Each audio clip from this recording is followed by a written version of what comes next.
नमस्कार। BPSC ADO समान नितिन का प्रैक्टिस सेट आपका 2 है और यहाँ पे बात करूँगा मैं एक एक क्वेश्चन के काफ़ी अच्छे से यहाँ पे एक्सप्लेनेशन करेंगे जो कि परीक्षा के पॉइंट ऑफ व्यू से काफ़ी इंपॉर्टेंट है। और एक बात मैं आप लोगों को शुरू से ही बता देना चाहूँगा, यदि आप इसका पीडीएफ डाउनलोड करना चाहते हैं तो कमेंट में जरूर लिखिएगा, आपको पीडीएफ जो है टेलीग्राम पर प्रोवाइड करा दिया जाएगा। तो चलिए पहले क्वेश्चन के साथ वीडियो को शुरू करते हैं। किलाउआ ज्वालामुखी निम्न में से किस द्वीप पर स्थित है? आपको यहाँ पे 4 ऑप्शन दिख रहा होगा, तो आपको बताना है कि यहाँ पे आंसर क्या होगा। ठीक है, सीधे मैं आंसर की बात कर लेता हूँ। आपका आंसर हो जाएगा ऑप्शन नंबर सी, हवाई द्वीप पर। ठीक है, इसका आंसर हो जाएगा ऑप्शन नंबर सी, हवाई द्वीप पर। अब देखिए कुछ और आपको ज्वालामुखी के बारे में याद करा लें, जैसे कि अगर मैं कहूँ माउंट विसुवेसियस, यहाँ मैं थोड़ा सा आपको लिख भी देता हूँ, आप इसको थोड़ा सा देख लीजिएगा। जैसे कि आपका हो जाएगा माउंट विसुवियस। ठीक है, माउंट विसुवियस आप सुन लीजिए। माउंट विसुवियस जो है इटली में है। कहाँ पर है? इटली में है। ठीक है, और आगे मैं कहूँगा माउंट फुंजी। माउंट फुंजी, ये जो आपका जो ज्वालामुखी है, फुंजी से ये याद रखना है कि ये जो है आपका जापान में है। कहाँ पर? जापान में। और इम्पोर्टेंट एक बात को, Saint Helens. Saint Helens, Saint Helens की अगर मैं बात करूँ तो ये जो आपका यूएसए में है। कहाँ पर? यूएसए में है। ठीक है, अगर मैं कहूँ किलाउआ, किलाउआ तो आपका हो चुका है। यहाँ पर अगर बात करूँ सेमेरू, सेमेरू, सेमेरू, सेमेरू की अगर बात करूँ तो ये आपका इंडोनेशिया में है। कहाँ पर है? इंडोनेशिया में है। ठीक है, तो कुछ इंपॉर्टेंट सी आपका और भी आपका ज्वालामुखी था, आपको ध्यान रखना होगा। अगला क्वेश्चन देखिए, भारत को अपने पड़ोसी देशों के साथ अंतर्राष्ट्रीय सीमा की लंबाई के अनुसार अवरोही क्रम में आपको बताना है। अवरोही क्रम का मतलब है कि सबसे जिसका जो सीमा कम लगता है उसको पहले करना है और उसके बाद में आपको नेक्स्ट ऐसे करके बढ़ते हुए देना है। इसके आंसर की बात करें तो ऑप्शन नंबर बी हो जाएगा, नेपाल, पाकिस्तान, चीन, बांग्लादेश। ठीक है, ऑप्शन बी यहाँ पे करेक्ट आंसर हो जाएगा। देखिए, अगर मैं आपसे यहाँ बताना चाहूँ कि बांग्लादेश के साथ हमारा जो कंट्री का जो सीमा है वो कितना डिस्टेंसिंग लगता है, तो यहाँ पर आपको याद रखना है कि 4096 किलोमीटर आपका बांग्लादेश के साथ लगता है। अगर मैं चाइना के साथ बात करूँ, चाइना के साथ जो हमारा सीमा लगता है 3448। अगर पाकिस्तान के साथ बात करें तो पाकिस्तान के साथ हमारा जो इंटरनेशनल सीमा यहाँ पर लगता है 3323। 3323। ठीक है, नेपाल के साथ अगर बात करूं तो देखिए नेपाल के साथ अगर हमारा जो सीमा का लगता है 1751 किलोमीटर। तो यहाँ पर जो इंपॉर्टेंट है आपको पर बता दिया गया, आप इसको याद कर सकते हैं। अगला देखिए क्वेश्चन आपका स्क्रीन पे है, क्वेश्चन नंबर 3। सूची 1 को सूची 2 से आपको सुमेलित करना है और नीचे दिए गए आपको उत्तर बताना है। तो यहाँ पर 4 इधर से लेफ्ट साइड में आपको सूची 1 में 4 दिया गया और उसके सामने वाले से आपको मिलाना है। देखिए, अगर इसका आंसर की बात करूँ तो ऑप्शन नंबर सी हो जाएगा, क्योंकि काला हांडी अगर होता है तो काला हांडी आपका बक्साइट से रिलेटेड है। ठीक है, अगर मैं जावर की बात करूँ तो जस्ता और सीसा से रिलेटेड है। अगर मैं बात करूँ आपका कुलार का, तो कुलार आपको पता होगा केजीएफ सोना से रिलेटेड है। और यहाँ पर जो मोसा बनी है, मोसा बनी आपका तांबा से। तो मतलब पहला का क्या हो जाएगा? पहला का थर्ड। तो ऑप्शन सी यहाँ पर दिख रहा होगा, पहला का third. Next question, question number 4। काली, सिंध, छिपा, पार्वती एवं बनास निम्नलिखित में से किस नदी की सहायक नदियाँ हैं? देखिए, इसका ऑप्शन नंबर बी हो जाएगा, चंबल की। किसकी? चंबल की। अब यहाँ पे एक और भी क्वेश्चन बन सकता है कि चंबल किसकी सहायक नदी है? तो चंबल जो है आपकी यमुना की सहायक नदी है। किसका? यमुना की सहायक नदी है Chambal. Next question, question number 5 देखेंगे यहाँ पर, पेनगंगा एवं गोदावरी घाटियों के निम्न भागों में से मुख्यतः किस प्रकार की चट्टानें पाई जाती हैं?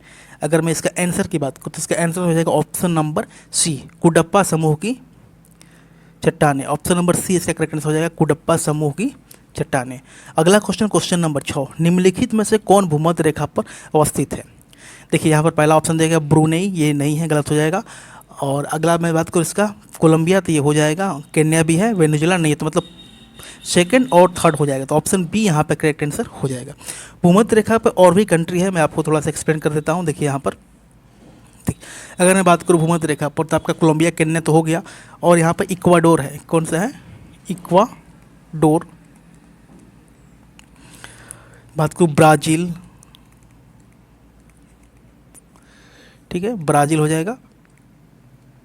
साओ सावोटोम, सावोटोम पूरा नाम इसका सावोटोम है। गेबान,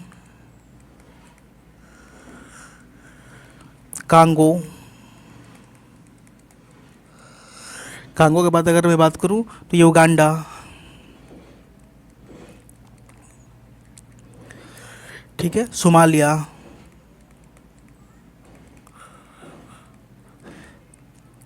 मालदीव।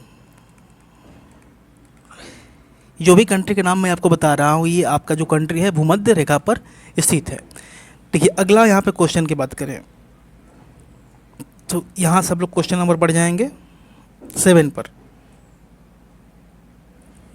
निम्नलिखित में से किस परिस्थिति तंत्र में जैव विविधता अधिक पाई जाती है? ठीक है, इसका आंसर की बात करें तो उष्णकटिबंधीय वर्षा वन, ऑप्शन आपका उष्णकटिबंधीय वर्षा, ऑप्शन बी यहाँ पे करेक्ट आंसर हो जाएगा। आगे के क्वेश्चन अगर मैं बात करूँ तो नर्मदा एवं ताप्ती नदियों के मुहाने पर कौन सा द्वीप स्थित है? नर्मदा और ताप्ती नदियों के मुहाने पर कौन सा आपका द्वीप स्थित है? वो है आपका आलियावेट। कौन सा है? आलियावेट। ऑप्शन बी यहाँ पे करेक्ट आंसर हो जाएगा। नेक्स्ट क्वेश्चन, क्वेश्चन नंबर 9, निम्नलिखित में से कौन सा युग्म सही सुमेलित नहीं है? आपको बताना है कौन सा युग्म सही सुमेलित नहीं है, ध्यान देना है। पहला अगर बात करूँ चिनूक, चिनूक अमेरिका बिल्कुल सही है। ठीक है, आगे अगर बात करूँ फार्म स्विट्जरलैंड, ये भी सही है। सिरोक कनाडा, ये गलत हो जाएगा, सिरोक कनाडा यहाँ पे गलत हो जाएगा। और यहाँ पर नेक्स्ट बात करूँ लू भारत, ये भी सही है। तो यहाँ पर गलत कौन सा हो जाएगा अकॉर्डिंग टू आपको क्वेश्चन जो गलत बताना है, तो इसका अगर मैं आंसर की बात करूँ ऑप्शन सी यहाँ पे करेक्ट आंसर हो जाएगा। नेक्स्ट क्वेश्चन यहाँ पे दिन और रात की अवधि से संबंधित निम्नलिखित कथनों में से कौन सा सही है? देखिए भूमध्य रेखा के निकट अंतर न्यून होता है और उससे दूर जाते हुए अंतर बढ़ता है। तो ये सही है क्योंकि भूमध्य रेखा के पास जो अंतर होता है वो काफ़ी कम होता है, क्योंकि भूमध्य रेखा जिसे विषुवत रेखा बोलते हैं वहाँ पे दिन रात समान होती है और इसके कारण वहाँ पर जो कोणीय झुकाव होता है हमेशा शून्य होता है। क्वेश्चन नंबर 11 यहाँ पर देखिए, शिशुओं में स्कीवी रोग की रोकथाम के लिए केवल दूध पर आधारित आहार क्यों अपर्याप्त माना जाता है? आप लोगों को पता होगा कि दूध में विटामिन सी की मात्रा बहुत कम होता है, तो इसका option number B correct answer हो जाएगा। क्वेश्चन नंबर 12 देखिए, James Watson and Francis Crick ने डीएनए से संबंधित संरचना प्रस्तुत की। वह संरचना आपको बताना है कि कैसा है, द्विकुंडली संरचना है, एकल कुंडली संरचना है, त्रिकुंडली संरचना है, इनमें से कोई नहीं। तो इसका आंसर की बात करूँ तो द्विकुंडलिक संरचना है। James Watson and Francis Crick ने 1953 में, कब इसका बताया था तो 1953 में इन्होंने बताया था कि ये जो है द्विकुंडलित संरचना है।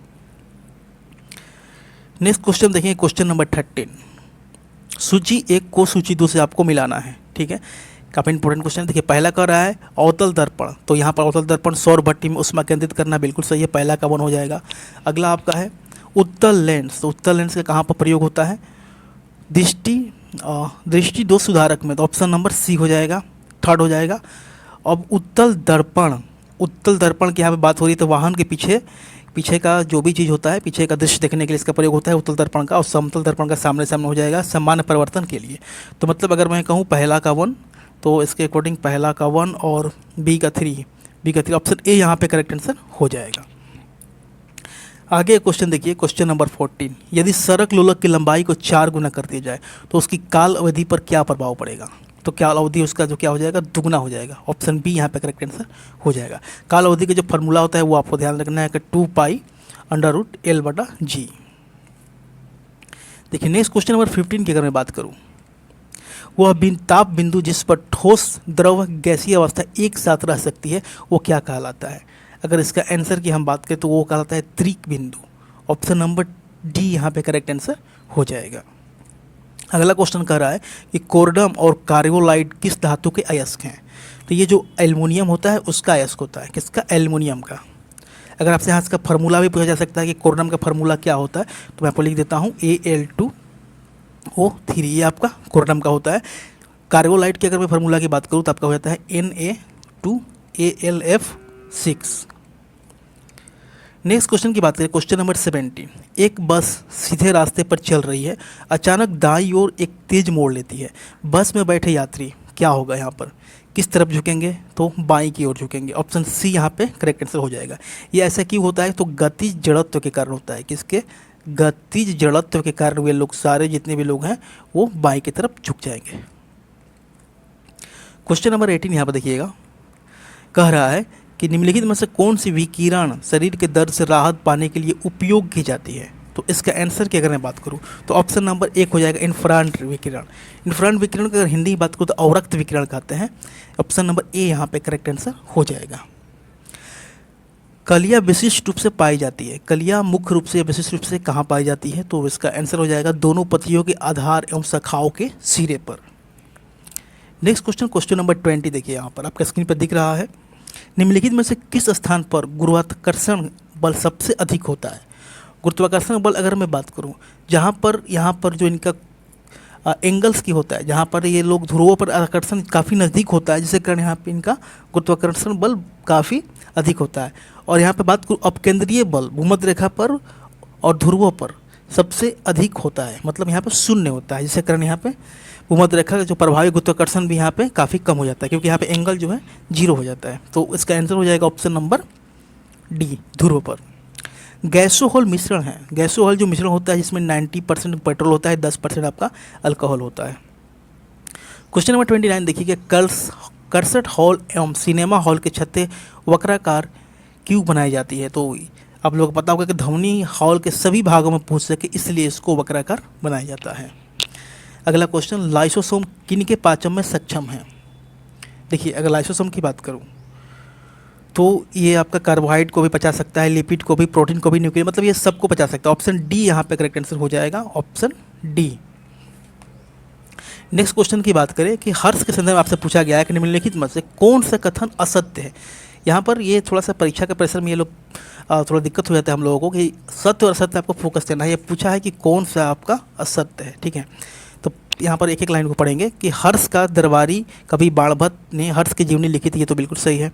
दूसरा है कि फयान हर्ष के शासनकाल में आया था, तो ऐसा नहीं, फयान जो था हर्ष के शासनकाल में नहीं आया था, चंद्रगुप्त द्वितीय के शासनकाल में आया था। तो ये आपका ऑप्शन नंबर बी जो है गलत हो जाएगा, इसका करेक्ट आंसर भी ऑप्शन बी हो जाएगा।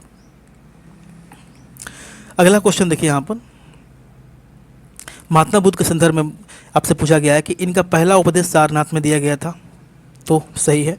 इन्होंने अपने इनके उपदेश आत्मा और परमात्मा के विषय में होते नहीं, ये आत्मा और परमात्मा के विषय में केवल नहीं बात करते थे। उन्होंने दुख को निवृत्ति के लिए अष्टांगिक मार्ग जरूरी बताया, बिल्कुल सही, पहला और थर्ड इसका सही हो जाएगा। तो ऑप्शन सी यहाँ पे करेक्ट आंसर हो जाएगा। अब देखिए महात्मा बुद्ध से संबंधित कुछ और आपको एक्स्ट्रा पॉइंट यदि आपको देखना है तो आप देख सकते हैं। जैसे कि इनके बात करूँ महात्मा बुद्ध का, इनका जन्म, महात्मा बुद्ध का जो जन्म की अगर मैं बात करूँ तो 563 ईस्वी में हुआ था, 563 ईस्वी में हुआ था। जन्म स्थान आपको पता होगा लुम्बिनी, कहाँ पर? लुम्बिनी। अगर बात करें पिता का नाम तो सुधोधन था, माता का नाम महामाया था, ठीक है। इनका वर्ण क्षत्रिय था, कुल शाक्य था। तो ये सारे छोटे छोटे जो इंपॉर्टेंट अपडेट है आप इसको ध्यान में रख सकते हैं। चलिए अगला यहाँ पे क्वेश्चन की बात करूँ, क्वेश्चन नंबर 33, सूफी संतों एवं उनके विभिन्न सिलसिलों के संबंध में कौन सा विकल्प आपको यहाँ पे सही है? आपको बताना है कौन सा विकल्प सही है। आपको इधर सूची 1 दिया गया, उधर सूची 2 गया है। तो शेख निजामुद्दीन औलिया इनका जो संबंध है आपका चिश्ती से, तो पहला का थर्ड कौन सा हो जाएगा? तो ऑप्शन बी यहाँ पर सीधा से दिख रहा है कि आपका सही हो जाएगा। बहाउद्दीन जकरिया की बात करें तो ये सुहादवर्दी, ऑप्शन बी इनका करेक्ट हो जाएगा। मियाँ मीर की बात करूँ तो मियाँ मीर आपका कादिर हो जाएगा, तो इनका 1 हो जाएगा। अहमद सरहिंदी की बात करें तो इनका नक्शबंदी हो जाएगा, तो इनका 4 हो जाएगा। आगे का देखिए, निम्नलिखित कथनों में से कौन सा आपका असत्य है? कथन आपका असत्य है। देखिए अगर मैं बात करूँ आपका पहला, रॉबर्ट क्लाइव बंगाल के प्रथम गवर्नर थे, रॉबर्ट क्लाइव बंगाल के प्रथम गवर्नर जनरल थे, तो ये आपका गलत हो जाएगा। नहीं, रॉबर्ट क्लाइव नहीं थे, जबकि बंगाल का प्रथम गवर्नर जो जनरल था वारेन हेस्टिंग्स था। कौन था? वारेन हेस्टिंग्स, जो 1773 रेगुलेटिंग एक्ट के थ्रू ये बनाया गया था। अब यहाँ पे एक और इम्पोर्टेंट बात आपको याद रहना कि 1833 में जो चार्टर एक्ट आया था, इससे बंगाल के गवर्नर जनरल को भारत का गवर्नर जनरल बना दिया गया था। और एक आपको याद रखना है 1858 में जो एक्ट आया था जिसमें लॉर्ड कैनिंग भारत का प्रथम वायसराय बना था। चलिए अगला क्वेश्चन आप देखें, तो इसका अगर ये आपसे पूछा गया है कि कौन सा आपका गलत है, तो ऑप्शन आपका ए करेक्ट आंसर हो जाएगा।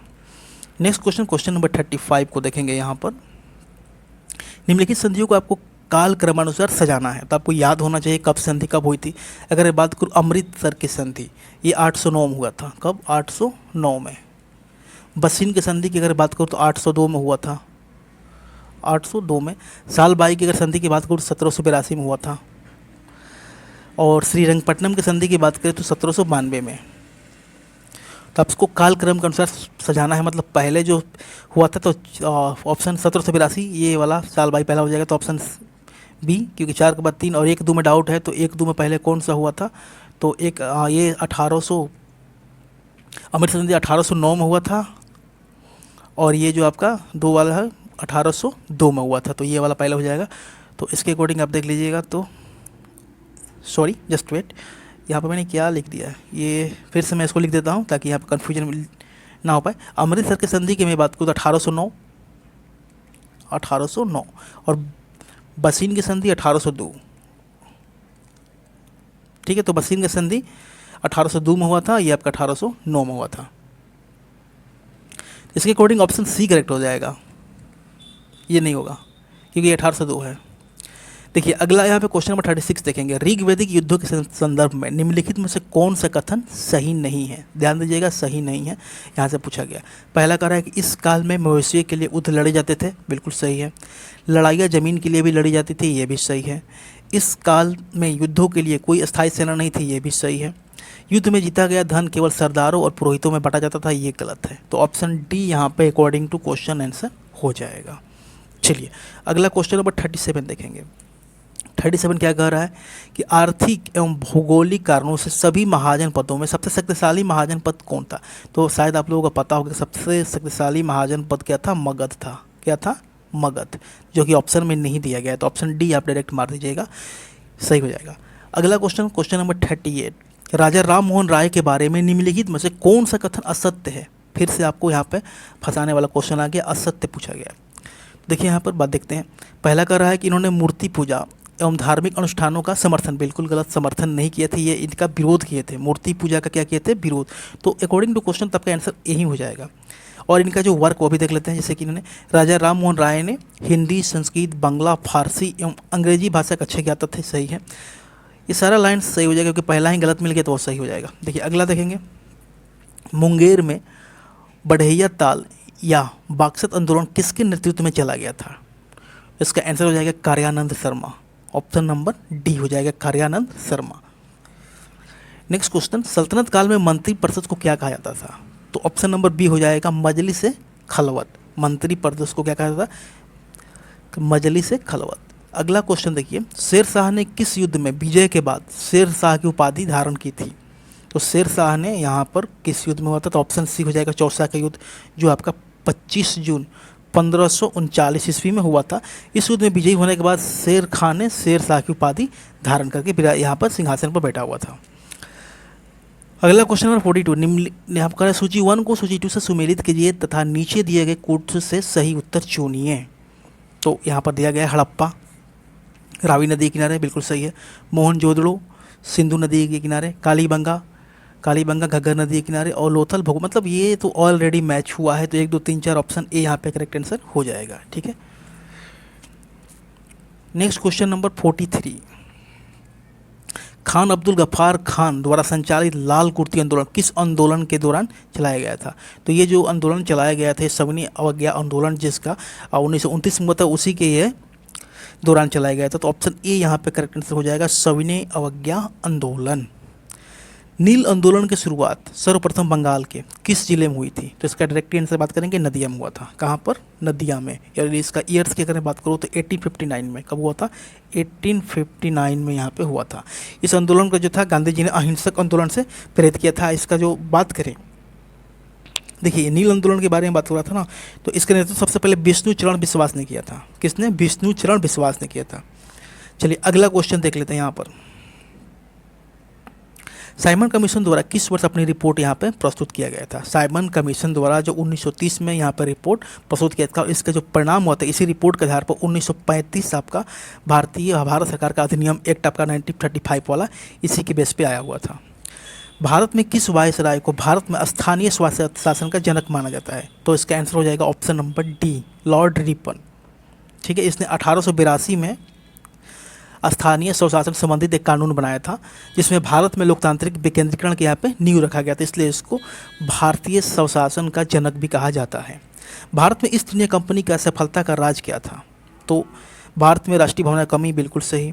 कंपनी के सेना को पश्चिमी प्रशिक्षण मिला था तथा उनके पास आधुनिक अधिकार थे, ये भी सही रीजन है। जिसमें भारतीय सैनिकों में राष्ट्रीय भावना का अभाव था, ये भी सही है। और मतलब ऑप्शन डी हो जाएगा उपयुक्त अल।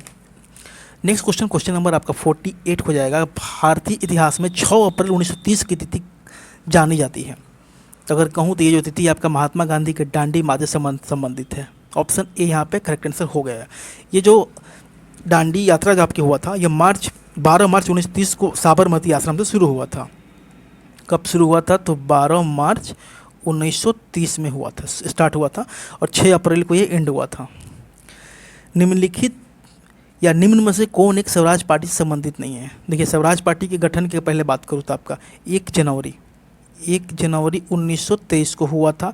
इसमें चित्तरंजन दास अध्यक्ष थे, मोतीलाल नेहरू इसके सचिव थे, और इनके जो सदस्य की बात करें तो एनसी केलकर भी पार्टी के नेता थे। तो इसका ऑप्शन अगर बात करूं तो राजेंद्र प्रसाद इस पार्टी से संबंधित नहीं थे। चौरी चौरा की घटना के समय महात्मा गांधी कहाँ थे? तो बारदोली में थे। कहाँ थे? बारदोली में थे। जो घटना की बात करूँ यहाँ पर तो 4 फरवरी 1922 को चौरी चौरा यहाँ पे घटना हुआ था, और ये इस घटना के बाद 12 फरवरी 1922 को बारदोली में कांग्रेस की कमेटी में बैठक में महात्मा गांधी ने इस आंदोलन को स्थगित कर दिया था। अब देखिए क्वेश्चन नंबर 51 यहाँ पर देखेंगे। निम्नलिखित राज्यों को उनके गठन के वर्ष के आधार पर आपको बढ़ते क्रम में सजाना था। तो सबसे पहले पता होना चाहिए कि किस राज्य का गठन कब हुआ था। अगर नागालैंड की बात करूँ तो इसका गठन हुआ था 1 दिसंबर 1963 को, 1 दिसंबर 1963 को। अगर मैं यहाँ पर बात करूँ पश्चिम बंगाल का, तो यहाँ पश्चिम बंगाल ऑप्शन नहीं है, हिमाचल प्रदेश दिया गया। देखिए यहाँ पे अगर नागालैंड हो गया, हिमाचल प्रदेश की अगर मैं बात करूँ तो इसका जो गठन हुआ था 25 जनवरी 1971 को। तो सिर्फ ईयर भी देख सकते हैं, ये 1971 में हुआ था। और सिक्किम की अगर बात करूँ तो 1975 में हुआ था, 1975 में हुआ था। और मिजोरम यहाँ पर इसका बात करें तो ये 1987 में हुआ था, 1987 में। और ये मणिपुर की अगर मैं बात करूँ तो ये 1972 में हुआ था। यहाँ पर कन्फ्यूजन हो जाएगा, नहीं यहाँ पर क्लियर है, 1972 कोई और नहीं है। तो सबसे पहले किसका हुआ था? तो देखेंगे सबसे पहले अगर मैं बात करूँ तो एक ये 1963 वाला हो जाएगा, तो पहला तो हो ही जाएगा पहले। दूसरा अगर बात करूँ 2, ये ऑलरेडी शेड्यूल्ड है, मतलब ऑलरेडी ये फिक्स है, 1 2 3 4 और 5 ऑलरेडी ये आपका सेट है। तो ऑप्शन ए इसका करेक्ट आंसर हो जाएगा, क्योंकि ऑलरेडी ये सीक्वेंस में ही रखा गया है। देखिए आगे की बात करें, यहाँ पर आगे जो क्वेश्चन दिया गया है कि भारत के राष्ट्रपति की निर्वाचन प्रक्रिया में संशोधन करने के लिए संबंधित विधेयक को पारित किया जाना चाहिए। इसका ऑप्शन देखिए, पहला क्या कर रहा है? संसद के 2/3 बहुमत से गलत है, राज्यसभा के 2/3 बहुमत से ये भी गलत है, संसद के दोनों सदनों के 2/3 बहुमत से, उसके साथ में कंडीशन है संसद के दोनों सदनों के 2/3 बहुमत से, साथ ही साथ आधे से अधिक राज्यों के अनुमोदन से। तो ऑप्शन डी यहाँ पे आपका करेक्ट आंसर हो जाएगा। वित्तीय आपात के बारे में पूछा गया है कि वित्तीय आपात कितने समय के लिए लागू किया जा सकता है। देखिए वित्तीय आपात की अगर मैं बात करूं तो इसकी कोई सीमा नहीं है, ये आपका राष्ट्रपति आर्टिकल 360 के तहत ये लगा सकता है, इसकी कोई अधिकतम सीमा नहीं है। मिनिमम यहाँ पर पता है पहले चरण में 2 मंथ के लिए लगेगा, 2 मंथ के लिए लगेगा। अगर 2 मंथ के बाद इसको 2 मंथ के बाद परिवर्तन नहीं किया गया, इसको रद्द नहीं किया गया, तो इसका तब तक आगे बढ़ता रहेगा जब तक इसको वापस ना ले लिया जाए। अगला क्वेश्चन आपका है कि संविधान के कौन सा अनुच्छेद अंतर्राज्यीय जल विवादों का न्याय निर्णय से संबंधित है? तो इसका आर्टिकल 262 हो जाएगा। ऑप्शन नंबर किधर है? ऑप्शन नंबर ए में हो जाएगा, 262 से संबंधित है। अगला देखिए यहाँ पर, निम्नलिखित में से किस चुनाव में मतदाता उपयुक्त में से कोई नहीं, मतलब नोटा का उपयोग कर सकता है? तो आप लोकसभा में कर सकते हैं, विधानसभा में कर सकते हैं, 2 ही में कर सकते हैं, ये राज्यसभा विधान परिषद में नहीं कर सकते हैं। तो ऑप्शन ए यहाँ पे करेक्ट आंसर हो जाएगा। बिहार विधानसभा में अनुसूचित जाति और अनुसूचित जनजाति है, अनुसूचित जाति के लिए कितने सीट यहाँ पे आरक्षित है? ये बिहार विधानसभा की बात की गई है। तो देखिए बिहार विधानसभा में अनुसूचित जाति के लिए 38, अनुसूचित जाति के लिए 38, और यहाँ बात अनुसूचित जाति के लिए तो 38 और अनुसूचित जनजाति के लिए 2। तो इसके अकॉर्डिंग आपका option number D correct answer हो जाएगा। संविधानेतर मतलब संविधान की कौन सी संस्था है? तो मानवाधिकार, ये ऑप्शन ए करेक्ट आंसर हो जाएगा। देखिए अगला क्वेश्चन देखेंगे, क्वेश्चन नंबर 58। भारतीय संसद में अस्थाई समितियों की प्रणाली विकसित की गई, तो कब किया गया था? 1983 में। ऑप्शन नंबर आपका कहीं दिख रहा है? ऑप्शन डी इसका करेक्ट आंसर हो जाएगा। क्वेश्चन नंबर 59 देखिए, निम्नलिखित में से किस दल की स्थापना भीमराव अम्बेडकर ने की थी? समता सैनिक दल, independence labour party, all India schedule caste federation, मतलब सभी किया था। ऑप्शन डी यहाँ पे करेक्ट आंसर हो जाएगा। क्वेश्चन नंबर 60 देखिए यहाँ पर, निम्नलिखित में से कौन सा विषय राज्य सूची से शामिल नहीं है? राज्य सूची में शामिल नहीं है आपसे पूछा गया है। तो रेलवे ये आपका राज्य सूची में शामिल नहीं है, भूमि सुधार है, कृषि है, सार्वजनिक स्वास्थ्य व्यवस्था है, मतलब ऑप्शन ए यहाँ पे करेक्ट आंसर हो जाएगा। जो रेलवे है आपका राज्य सूची में शामिल नहीं है। ठीक है, नेक्स्ट क्वेश्चन देखेंगे यहाँ पर, क्वेश्चन नंबर 61, वाई के अलग समिति का संबंध किससे है? तो वाई के अलग जो समिति थी इसका संबंध आपका गरीबी से है। किससे? गरीबी से। देखिए और कुछ समितियां हैं जिसका इंपॉर्टेंट है, जैसे कि अगर मैं बात करूं, पहला अगर मैं समिति की आपके सामने डिस्कस करना चाहूं तो आपका नरसिंघम समिति। कौन सा है? नरसिंघम समिति है। ये वित्तीय सुधार से है। किससे? वित्तीय सुधार से है। ठीक है, दूसरा अगर बात करूँ केलकर समिति है, इसका संबंध आपका कर सुधार से है। थर्ड में बात करूँ मल्होत्रा समिति। कौन सा? मल्होत्रा समिति। इसका समिति के संबंध की अगर मैं बात करूँ तो बीमा सुधार से है। किससे? बीमा सुधार से। आबिद हुसैन समिति को आबिद हुसैन समिति, इसका संबंध की बात करूँ तो लघु उद्योग से है। किससे? लघु उद्योग से है। आगे बात करूँ खुसरो समिति का संबंध की बात करूँ तो कृषि ऋण से है। किससे? कृषि ऋण से है। इसको आपको थोड़ा दिमाग में रख लीजिए, मैं रिवीजन के लिए आपको यहाँ पर बता दिया। नेक्स्ट क्वेश्चन नंबर 62, आर्थिक दृष्टिकोण से विनिर्माण तथा बिजली निर्माण किस क्षेत्र के अंतर्गत आते हैं? तो इसका आंसर हो जाएगा ऑप्शन नंबर बी, द्वितीयक क्षेत्र के अंतर्गत आते हैं। अगला क्वेश्चन देखिए यहाँ पर, निम्नलिखित में से कौन कृषि उत्पादों पर न्यूनतम समर्थन मूल्य का निर्धारण करता है? तो इसका आंसर हो जाएगा CACP। ठीक है, CACP कृषि उत्पादकों का न्यूनतम समर्थन मूल्य, खरीद मूल्य आदि का जो निर्धारण है कृषि लागत एवं मूल्य आयोग करता है। देखिए कृषि मूल्य आयोग का गठन 1965 में हुआ था। पहले इसका नाम था कृषि मूल्य आयोग, बाद में इसका नाम बदलकर कृषि लागत एवं मूल्य आयोग कर दिया गया था। इसका मुख्यालय जो है आपका दिल्ली में है। कहाँ पर? न्यू दिल्ली में है। अगला यहाँ पे क्वेश्चन देखिए, क्वेश्चन नंबर 64, निम्न में से मुद्रा के किस रूप को संकीर्ण मुद्रा कहा जाता है? तो इसका आंसर ऑप्शन नंबर ए हो जाएगा। M1 मुद्रा की तरलता सबसे अधिक होती है, निवेश में इसकी भूमिका नहीं के बराबर होती है, इसी कारण M1 को संकीर्ण मुद्रा कहा जाता है।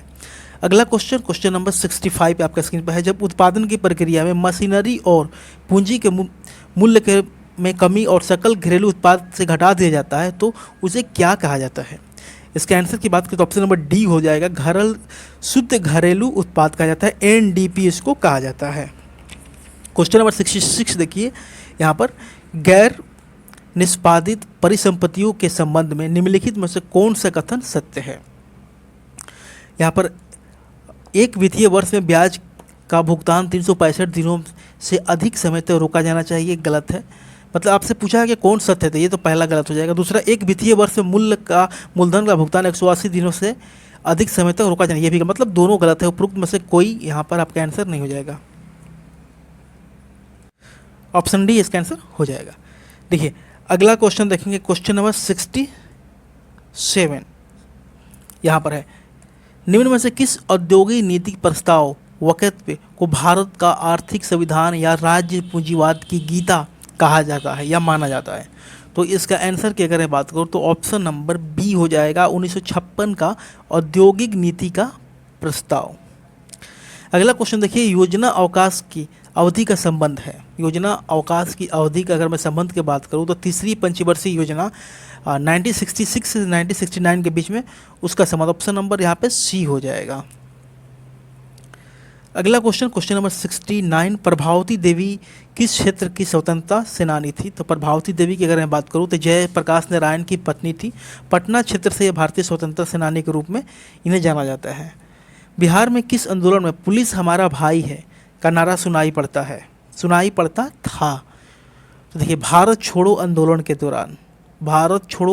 दौरान ये नारा दिया गया था कि पुलिस हमारा भाई है। यह नारा आंदोलनकारियों द्वारा पुलिस कर्मियों को ब्रिटिश सरकार के खिलाफ विद्रोह में शामिल होने या कम से कम आंदोलनकारियों के प्रति सहानुभूति रखने को प्रकाशित उद्देश्य से दिया गया था। किस वर्ष उड़ीसा बिहार से पृथक हुआ, मतलब अलग हुआ? तो 1 अप्रैल 1936 को, ऑप्शन सी यहाँ पे करेक्ट आंसर हो जाएगा। 1 अप्रैल 1936 को उड़ीसा बिहार से अलग होकर अलग राज्य बना था। बिहार के स्थापना दिवस के बारे में बात करूँ तो बिहार का स्थापना दिवस 22 मार्च को मनाया जाता है। कब? 22 मार्च को मनाया जाता है। स्वामी सहजानंद की गिरफ्तारी के बाद बिहार किसान आंदोलन का नेतृत्व किया था? तो इसका आंसर हो जाएगा कार्यानंद शर्मा ने किया था। किसने? कार्यानंद शर्मा ने। देखिए अगला question, question number 73, Jagat Narayan Lal किस पत्रिका के संस्थापक थे, संपादक थे? इसका अगर आंसर की बात करूं तो option number D, Mahavir. Mahavir Patna का राष्ट्रीय साप्ताहिक था, जिसमें राष्ट्रद्रोहात्मक लेख यहाँ पर जगत नारायण लाल को गिरफ्तार किया गया था। इससे मतलब लिखने के कारण इनको गिरफ्तार भी किया गया था। अगला क्वेश्चन अगर बात करूं 74, बिहार में गंगा नदी में दक्षिण दिशा से मिलने वाली नदियों में कौन नहीं है? आपसे पूछा गया है कि कौन नहीं है। देखिए अगर ऑप्शन के बारे में बात करूं तो पहला ऑप्शन देखिए कर्मनाशा, ये तो मिलता है। सोन, पुनपुन तीनों मिलता है, महानंदा नहीं मिलता है। तो ऑप्शन डी यहाँ पे करेक्ट आंसर हो जाएगा। असंगत जोड़ों को आपको पहचानना है, तो यहाँ पर ए बी सी डी करके दिया, मतलब कौन सा जो यहाँ पर लिखा गया है वो गलत है। चलिए एक एक करके इसको देखेंगे। पहला है उदयपुर वन्य जीव अभयारण्य, तो इसका पश्चिम चंपारण बिल्कुल सही है। बरेला वन्य जीव अभयारण्य वैशाली, ये भी सही है। वाल्मीकि वन्य जीव अभयारण्य पूर्वी चंपारण, ये गलत हो जाएगा। तो इसका आंसर की बात करूँ तो ऑप्शन सी यहाँ पे करेक्ट आंसर हो जाएगा। वाल्मीकि वन्य जीव अभयारण्य यहाँ पर जो दिया गया है वो यहाँ पे गलत दिया गया है। ये पूर्वी चंपारण में नहीं बल्कि पश्चिमी चंपारण में है। कहाँ पर? पश्चिमी चंपारण इसका करेक्ट आंसर हो जाएगा। बिहार में किस जिले में तेलहर कुंड जलप्रपात अवस्थित है? तो ये कैमूर में है। ऑप्शन सी इसका करेक्ट आंसर हो जाएगा, कैमूर में। और कुछ यदि आपको बात करूँ यहाँ पर जलप्रपात के बारे में जानना है तो मैं आपको थोड़ा सा एक्स्ट्रा बता देता हूँ, शायद परीक्षा के पॉइंट ऑफ व्यू से काफ़ी इंपॉर्टेंट रहेगा। अगर मैं बात करूँ आपका ककलुत जलप्रपात, कौन सा? ककोलत जलप्रपात की अगर मैं बात करूँ तो ये नवादा में है। कहाँ पर? नवादा में है। देखिए आगे में अगर बात करूँ तेलहर तो हो गया आपका। दुर्गावती जलप्रपात, दुर्गावती जलप्रपात के बारे में बात करिए, रोहतास में है। कहाँ पर? रोहतास में है। अगर मैं कहूँ करकट जलप्रपात, करकटगढ़ इसका पूरा नाम है। करकटगढ़ जलप्रपात की अगर बात करूँ तो ये कैमूर में है। कहाँ पर है? कैमूर में।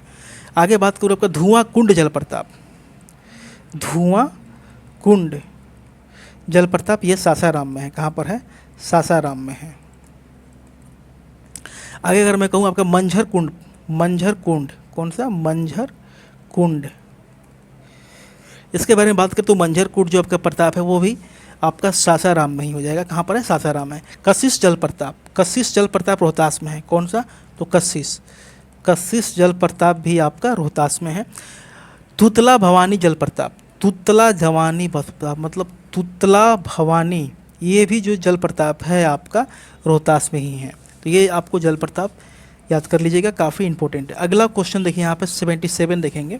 वन सर्वेक्षण 2023 के अनुसार बिहार में सर्वाधिक क्षेत्रफल वाला वन जिला आपसे पूछा गया है, उसका क्रम क्या है? तो सबसे अधिक आपका है कैमूर में, तो पहला ऑप्शन कैमूर। उसके बाद अगर बात करूँ आपका पश्चिम चंपारण, ऑलरेडी ये अरेंज दिया गया है, कैमूर, पश्चिम चंपारण, जमुई। सबसे अधिक यहाँ पर बात करूँ सर्वाधिक क्षेत्रफल वाला जो जिला है जहाँ पर वन है वो कैमूर है। दूसरे नंबर पर पश्चिम चंपारण है। कैमूर के अगर मैं एरिया की बात करूँ तो 1025 वर्ग किलोमीटर है। अगर पश्चिम चंपारण की बात करूँ तो 908 वर्ग किलोमीटर, जमुई का 670 वर्ग किलोमीटर। अगर आपसे न्यूनतम क्षेत्रफल वाला पूछा जाए तो आपका सबसे न्यूनतम हो जाएगा शेखपुरा। अगला क्वेश्चन देखिए आपका, बिहार के सबसे प्राचीन नहर प्रणाली कौन सी है? सबसे प्राचीन नहर प्रणाली की अगर यहाँ पे पूछा गया तो ऑप्शन बी हो जाएगा, सोन नहर प्रणाली। इसका निर्माण अंग्रेजों के द्वारा किया गया था। 1874 में इसका निर्माण शुरू किया गया था। नेक्स्ट देखिए, आज़ादी के बाद बिहार में सर्वप्रथम गैर कांग्रेसी सरकार कब बनी थी? तो 1967 में बनी थी। ठीक है, ऑप्शन नंबर अगर बात करूँ तो ऑप्शन बी यहाँ पर करेक्ट आंसर हो जाएगा। उच्च न्यायालय के न्यायाधीशों को कौन हटा सकता है? इसका आंसर की बात करूँ ऑप्शन नंबर बी हो जाएगा, राष्ट्रपति हटा सकते हैं। आगे देखिए 81 में निम्न में से जनजातीय कार्य मंत्रालय ने जनजातीय भाषाओं के लिए भारत का पहला AI संचालित अनुवादक का बीटा संस्करण लॉन्च किया। तो इसका हो जाएगा आदिवाड़ी। कौन सा यहाँ पे लॉन्च हुआ है? सॉरी, लोकवाड़ी नहीं, आदिवाड़ी। ऑप्शन बी यहाँ पे करेक्ट आंसर हो जाएगा। देखिए अगला क्वेश्चन 82, आपको सूची 1 को सूची 2 से आपको मिलाना है। ठीक है, यहाँ पर पहला दिया गया है कि सुपर गरुड़ शील्ड किस कंट्री के साथ है? मतलब यहाँ पर ये जो सारा दिया गया आपका सैन्य अभ्यास दिया गया, तो आपको बताना है किस कंट्री के बीच में ये सैन्य अभ्यास होता है। तो ये होता है आपका इंडोनेशिया एवं USA, मतलब ऑलरेडी मैच है। दूसरा अगर बात करूँ यहाँ पे, ये तो मैच है, इसको मिला देते हैं। अचूक प्रहार, ये भी आपका मैच है। अचूक प्रहार भारतीय सेना और आईटीबीपी के बीच में होता है। पासक से बात करूँ, भारत और यूके के बीच में। शक्ति भारत और मतलब ऑलरेडी ये आपको अरेंज करके दिया गया है। तो ऑप्शन इसका 1 2 3 4, ऑप्शन सी इसका करेक्ट आंसर हो जाएगा। देखिए नेक्स्ट की बात करूँ, निम्नलिखित में से नाटो पाइपलाइन सिस्टम एनपीएस में शामिल होने का निर्णय लिया, किस देश ने लिया था, आपका पूछा गया है किस देश ने निर्णय लिया।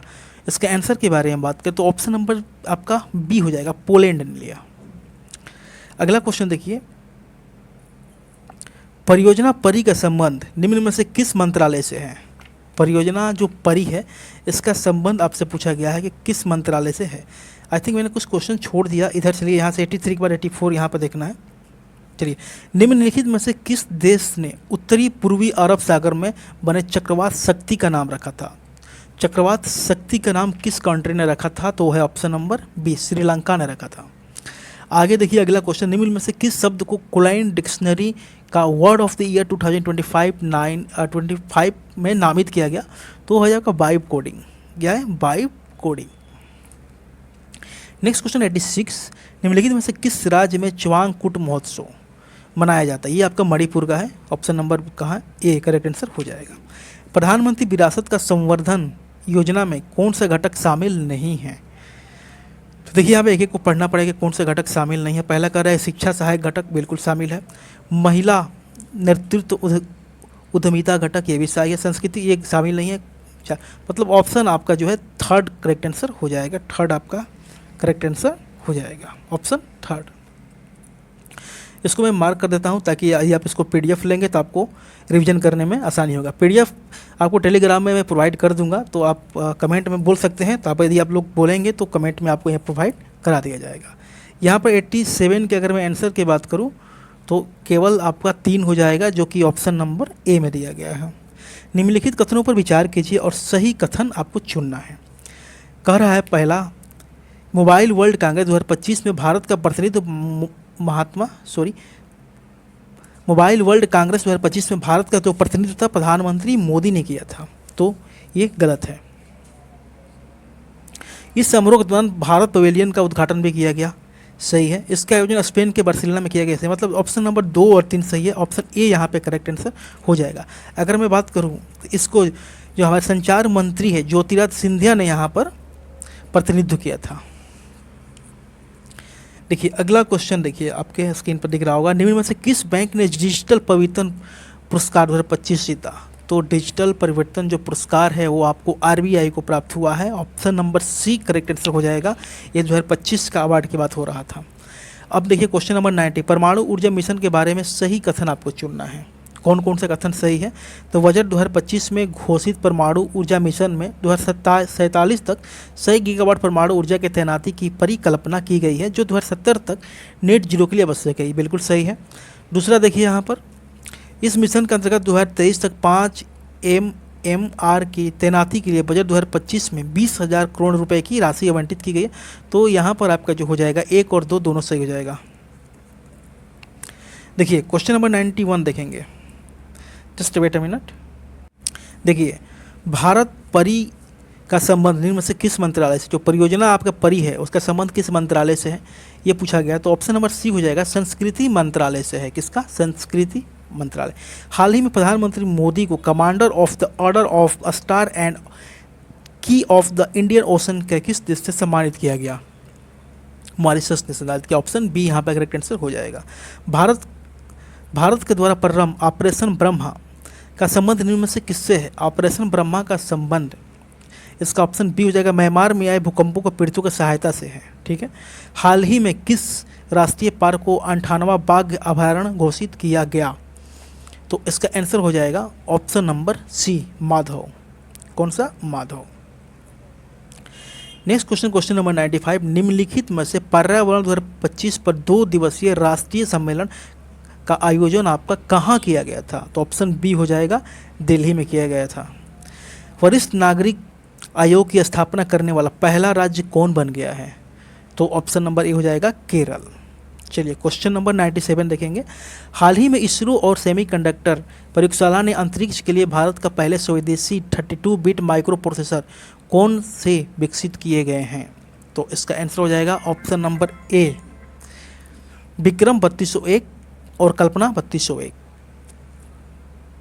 नेक्स्ट क्वेश्चन की बात करें यहाँ पे 98, सूची 1 को सूची 2 से आपको मिलाना है, ठीक है।